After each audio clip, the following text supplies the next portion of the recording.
Hello, welcome to episode 2 in the Creative Practitioner series, where we discuss the core elements of the book, The Creative Practitioner, as a view to highlighting some of the core elements for people wishing to professionalise and perhaps move into the creative industries as a professional artist. In the previous video, we introduced the core author here, Mr. Paul Hose, sung his praises to high heaven, and explored a brief overview of what the book is and what it's all about. And today we're going to tackle the first and potentially the most important pillar presented by the book, which is kind of the foundation of everything, which is this concept of academic rigour. Yes. I talked in the introductory video last time about my experiences with academic rigour in a very particular sense when I've applied for funding in the past. We've got some other case studies today to discuss some real-world examples of academic rigour, and rigour perhaps generally as a means of taking time to appreciate the quality of presentation and communication. So let's start there and try to succinctly define what academic rigour is and why we are making such a big deal of it now and in the book itself, because it takes up a whole section. Yes. So I think academic rigour can be a daunting term. Speaking for myself, my appreciation for academic rigour has increased as I have grown, as I have gone through these processes. You are from an academic background in the sense that going through state education, and so the reason I say that is because the readers of the Creative Practitioner are likely to actually be me or you, in that there'll be undergraduates doing it front facing, and then I came into it as an adult learner. Now, the adult learner, we'll get onto the two case studies, if you like, later. But what is academic rigour? Get past the title. It's a phrase used to describe the standards required in order to tell a story. I like that word, standards. Yeah. I think that's one of the crucial points, isn't it? The standard of work. Yeah. Now, who sets the standard? Well, if you consider performing it, teaching it, governing it, let's go in reverse. The government and regulatory bodies will set the standards. So you need to be able to, even if it's publishing a set of accounts, it needs to be of the standard required to. Yeah, right. Teaching it, very complex, because not only have you got to learn your art, you've then got to learn how to teach your art, and you might need a formal qualification that says, I can teach this art. Now, if you consider the awarding body who awards the teaching qualification, they will have their own standards of which they want to receive your work. Right. Some will lean to a more vocational, journal, evidence-based. Some will be much more academic and want a dissertation. Some will live in the middle. Right. That's what they set. So that's up to them.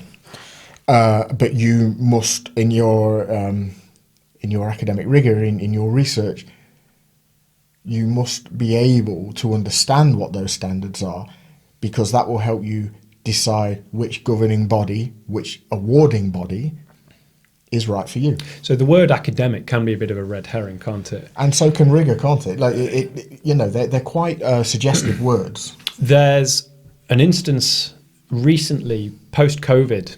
I have a lot of students in here wanting to work on the drum grades, which for American viewers especially might be a bit of an alien concept, but musicians in this country can go through a set of standardized grades which give a rough idea of competency and awarding and qualifications. They carry national marks as well.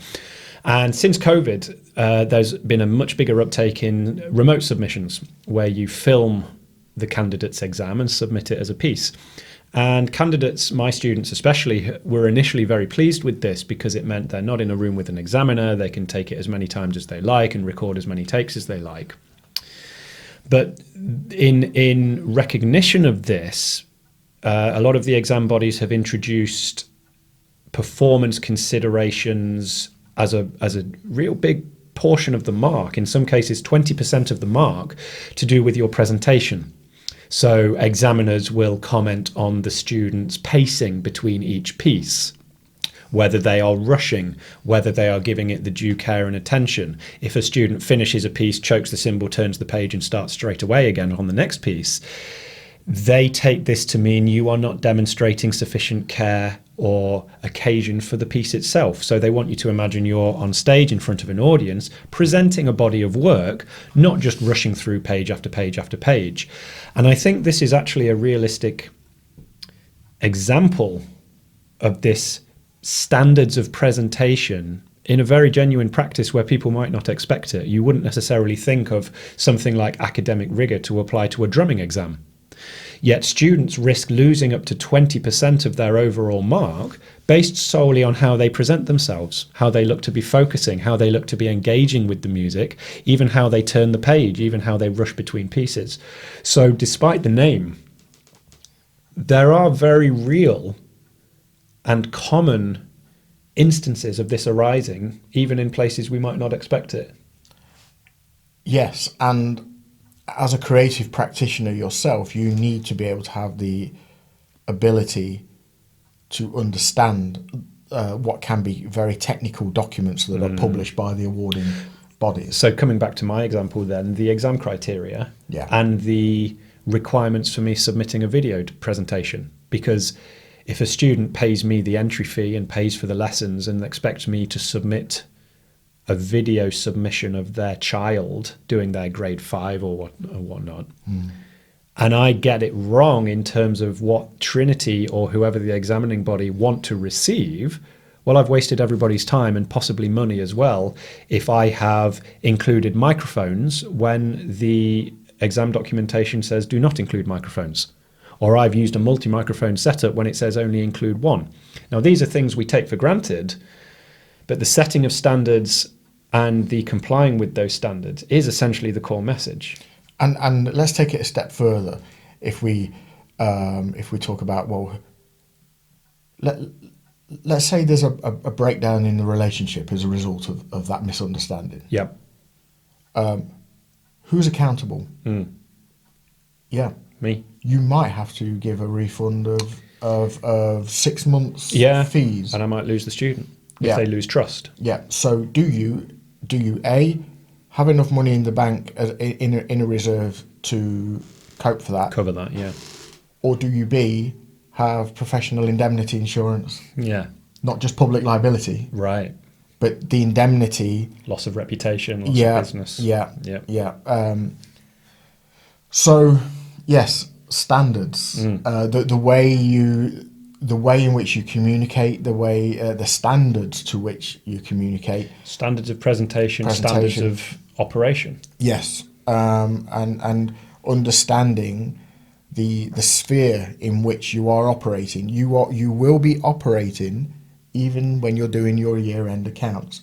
You can't just publish them in a way that you want them to be seen. And with tax accounts and things like that, if you get them wrong, you will be fined. Yeah, there's no recourse. But that's a really interesting one, that, because the guidance is not for interpretation. Yes, it is what it is. Do it like this. Yeah. So, and in the arts, when you look at the technical documents published, the guidance documents published by awarding bodies, especially at diploma level, there's a huge switch. So for our American audience, referring to the grades, it's nothing to do with your age. Yeah, it's just your progress through a competency level. So grade 5 might as well be level 5 as an example. Yeah, right. Stage 5. Stage 5. Yeah. Now, when you get beyond grade 8, stage 8, level 8, the whole premise shifts from a didactical approach of learn this and you will be assessed against these parameters to the performance pillar, isn't it? The performance chapter, where it's like, okay, I've got to devise a set list. Yeah. So the reason I'm talking about that in the academic rigor video is that you, the creative practitioner, need to know how to read those documents so that you don't get it wrong. And present in accordance with them. In accordance. Now, in performance in another setting could be the design of an album cover. Do you want the album cover to be reflected on your website or on posters? You know, we call that branding. The way in which you tell your story to the standard. Do you want the audio quality to match? But it's not for anyone really to say whether the composition or the performance is good or not. That's art. It's subjective. You like it or you don't. It resonates with you or it doesn't.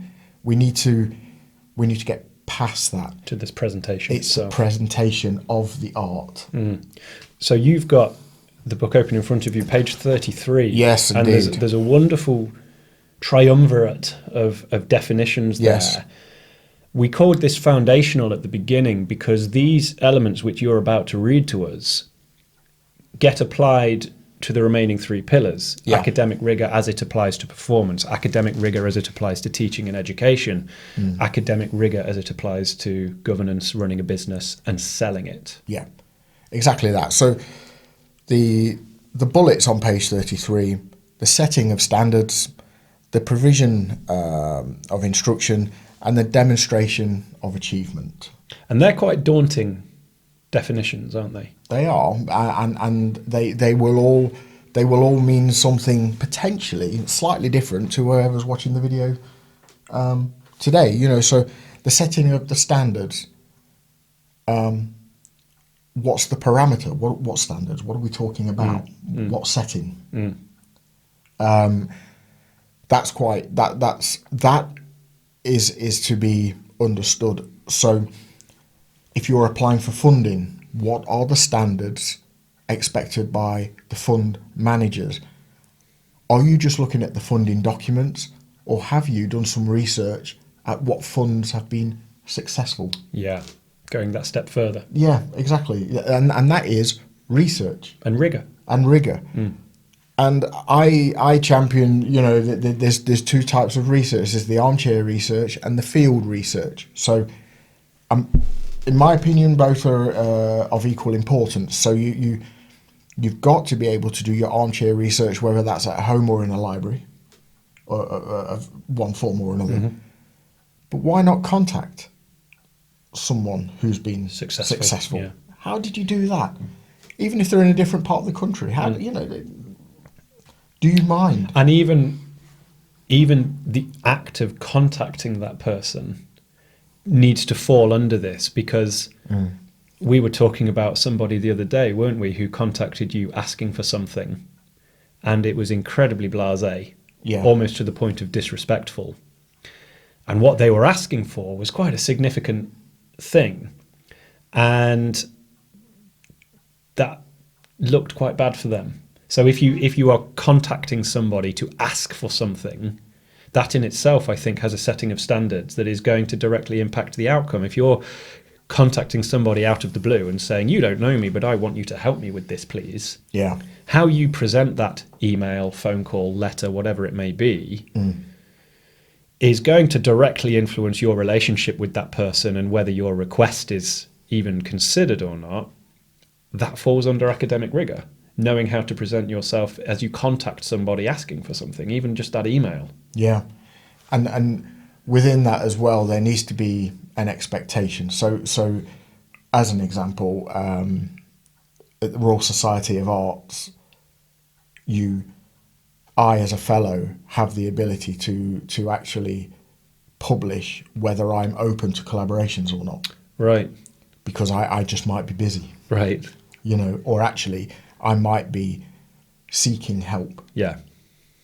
So there's no point me contacting somebody who has put during this time frame and it doesn't need to be a reason. I'm just unavailable. Unavailable. Yeah. There's just no point. Equally, if that signpost is not available, there needs to be a realistic expectation that contacting somebody, even if it's through social media, doesn't mean that somebody is required to respond immediately. Yeah. Because the question might need thought. Yeah. It just might need a minute. Yeah. And again, that's a person would do well to understand the arena in which they're working. So if you are contacting a scholar or a professor at a learned institution, you've got to play by the rules. Yeah. You know? They will expect to be addressed in a certain way. Absolutely. Yeah. So let's come on to that. I've got some notes here on the specifics.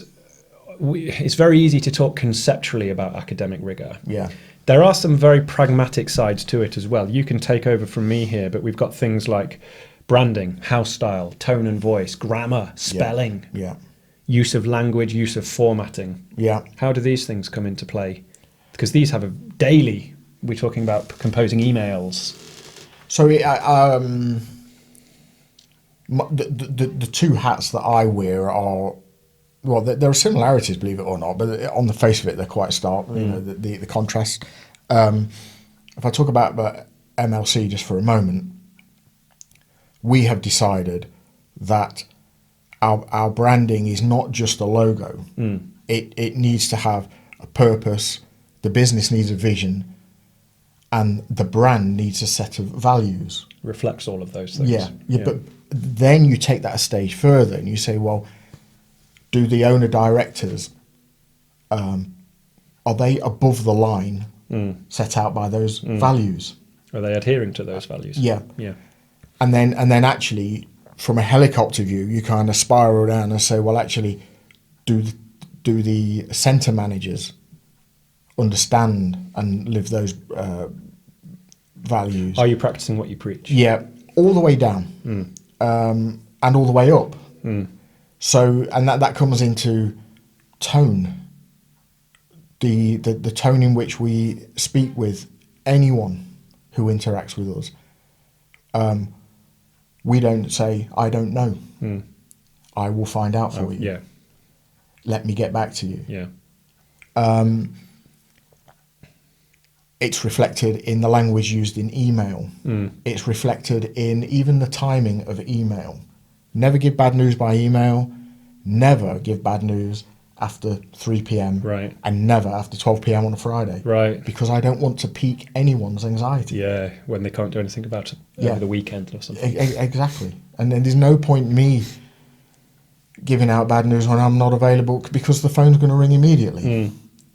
So I am trying to present myself in a certain way, but in doing so, I'm actually sort of suggesting this is how I want to be treated. And I think that, again, we touched on this in the last video. You take this for granted in other aspects of your life, don't you? If I used my daughter as an example at ballet school last time. If they send a letter saying she's moving up a class, she will require a new leotard, we can sell it for you. Here are the dates, here are the times, here's what's required of her. Yeah. I take for granted as a parent and as a customer of that school that it's going to be presented in a professional manner, it's going to be logoed and letterheaded, it's not going to be, poorly formatted, it's not going to be riddled with spelling errors, because it's like this institution is asking me for money, and again, it's responsible for my child, it's teaching her a skill. Yeah. The way they communicate, even something as innocuous as these are our summer holiday dates, or this is her new class, or this is the leotard she will require, the way they communicate that to me alters the way I perceive them, my trust of them. In one sense, it influences all of my future interactions with them. So we take it for granted in other aspects of our life. So I suppose there's an aspect of it where it's, well, we need to not take that for granted for ourselves. We need to ensure those elements are taken care of. Yeah, and there will be an argument that says, well, I just want to teach, and then conversely, I just want to learn. That's fine until it goes wrong. Yeah. So, let's assume that, let's be blue sky. Let's assume everything's going right. Your academic rigor. If we talk about you as a publishing house, Yeah. you have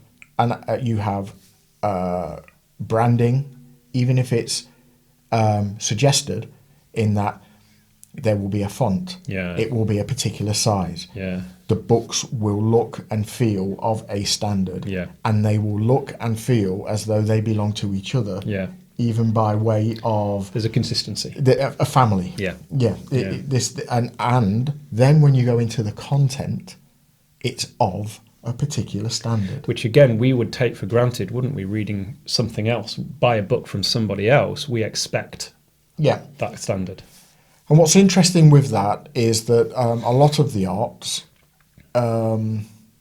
is not necessarily overtly governed. But I would suggest to you, certainly in the UK, that even if you are an independent, lone, sole trading music teacher, you will be governed by teaching in an out-of-school setting and keeping children safe in education. And that's such a terrifying thought, to think people could be trading and working with children and not be aware of that.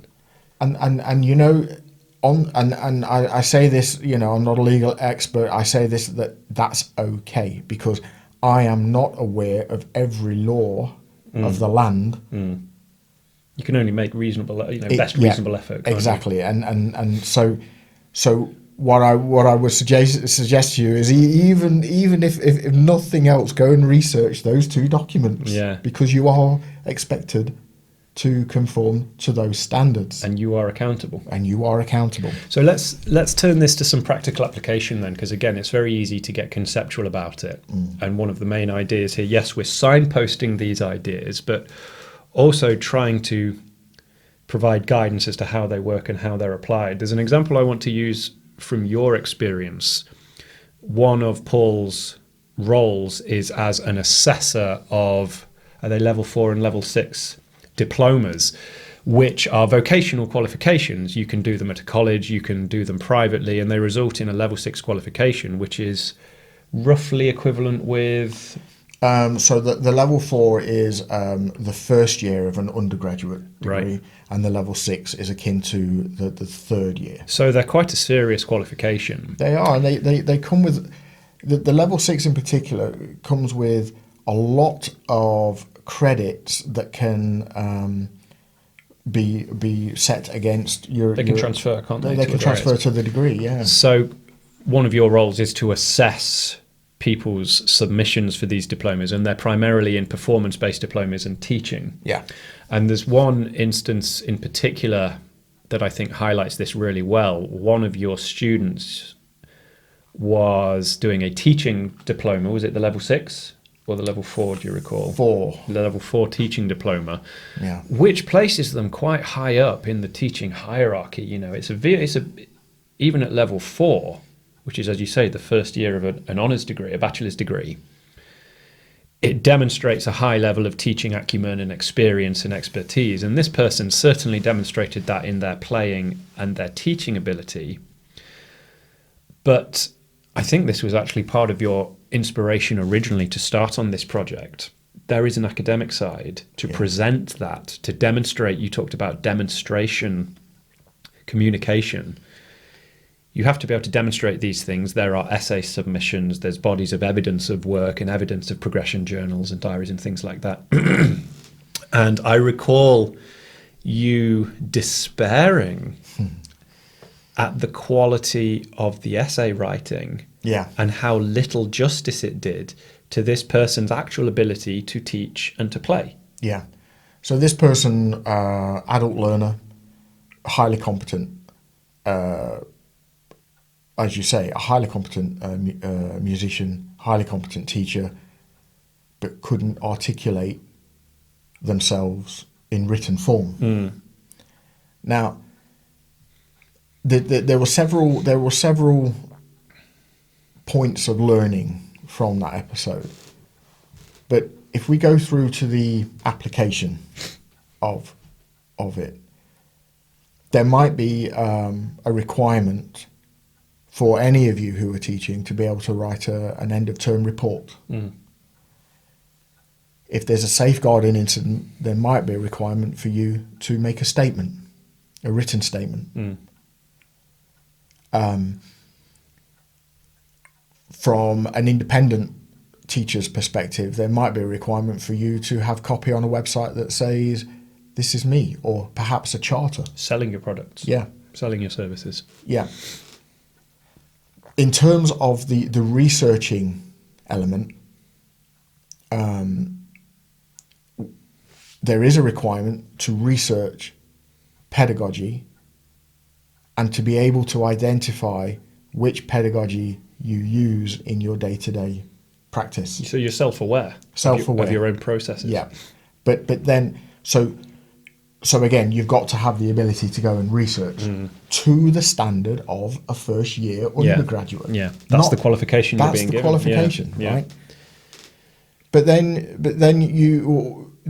what if you're teaching a level 4? Well, you'd better be able to do it. Yeah. And from the sustainability standpoint, your career might rest on this. You might lose students if you can't demonstrate these things. I mean, I'm playing devil's advocate a little bit, playing the fearmonger, but I think there's 2 points here that I think are really important. And the first is that this has very real world applications. Yeah. Very real business implications. I know from my own experience, I've had to learn to demonstrate this level of academic rigor and presentation standards when doing things like raising my fees. Because like I said, with my daughter's ballet school, I'm asking students for more money. Yeah. I can't just text them, oh, by the way, or text on a Friday evening, from Monday my fees have gone up. There's a notice period. I give them hard copied letters on letterheaded paper, and I obsess a little bit over the language and the formatting to make the tone read well, so it's friendly but professional. Yeah.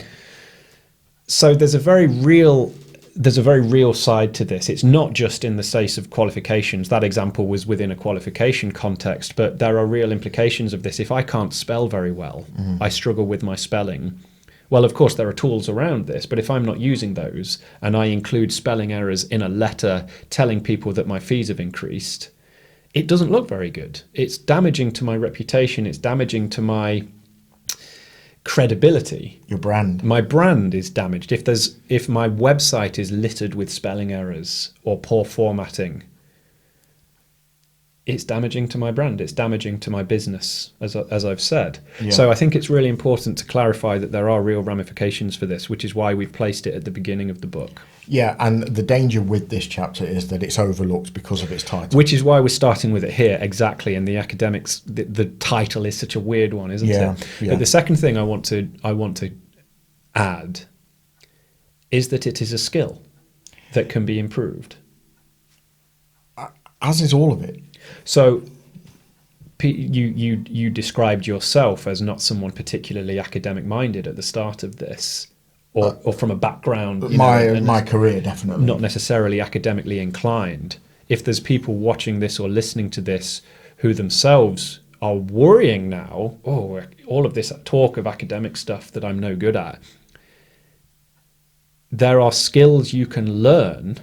As with anything else, as you said, it's not about being an academic person. It's more about learning to pay attention to detail and creating a habit of considering things you hadn't necessarily considered before.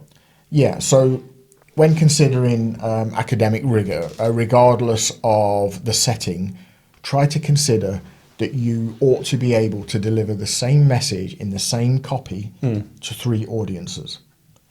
You've got the scholar, the academic, who might be assessing you formally. Yep. You've got the industry person, the industry professional. And then you have the consumer. Right. You need to be able to say that deliver the message to all 3 audiences in one hit. The best examples I can give you of this are broadcasts of the news. Mm-hmm. If you consider the 10 o'clock news, it doesn't matter who you are, you're receiving the same report. That's how well that they are written and how well that they are delivered. So you need to be able to speak to the consumer, the industry professional, and the academic in one go. How do you do that? You develop a house style, you develop a tone, you develop choice of language. Standardization. How do you do that? We're in a position now where you can read anything at any time, or you can listen to anything at any time. The way in which you articulate is your brand. You know, it is. It has to. It has to be able to transfer and transpose across all the media that you're dealing with. So how does we've talked about the nature of academic rigor with regard to teaching and education. We've talked about it for students and people who are qualifying. We've even talked about it for people that are running a business to a degree. How does this all apply to the act of performance, which is the other key pillar of this book? Let's look at performance though. Let's chop that in half. Right. The recorded performance, it doesn't matter whether audio visual, doesn't matter. Right.